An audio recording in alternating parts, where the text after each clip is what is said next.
नमस्कार मंडळी, मी रेखा स्वागत करते तुमचे माझ्या यूट्यूब चॅनेल कलाकृती मराठीमध्ये।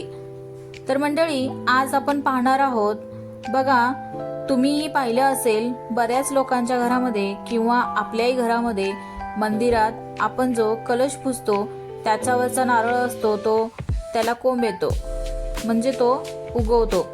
तर बऱ्याच लोकांच्या मनात प्रश्न आहेत, तर तो कोंब येणे म्हणजे चांगले आहे की वाईट आहे, आपल्या घरामध्ये चांगले होईल की वाईट होईल असं वाटत राहतं। तर मंडळी, त्याच्यामध्ये घाबरण्यासारखे काहीच नाही। तुमच्याही नारळाला जर असा कोंब आला असेल तर वाईट तर काहीच होणार नाही, चांगलेच होणार आहे। कारण बघा, कोणत्याही गोष्टीची ग्रोथ होणे म्हणजे चांगलेच असते। आता तुम्हाला प्रश्न पडला असेल, अशा नारळाचे करायचे काय?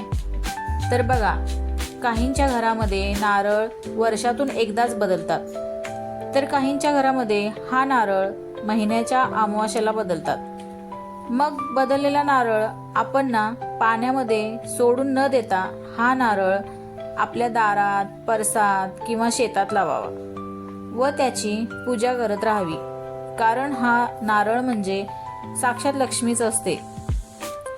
आपण देवीला म्हणायचे, आमच्यावर तुझा खूप आशीर्वाद राहू दे आणि त्या झाडाची पण खूप भरभराट होऊ दे, असं आपण झाड लावताना बोलायचं। तर मंडळी, तुमच्याही मनातील प्रश्नांची उत्तरं तुम्हाला मिळाली असतील। तर अशाच नवनवीन माहितीपूर्ण व्हिडिओ मी घेऊन येत राहीन।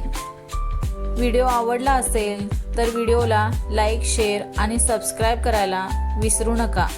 थँक्यू।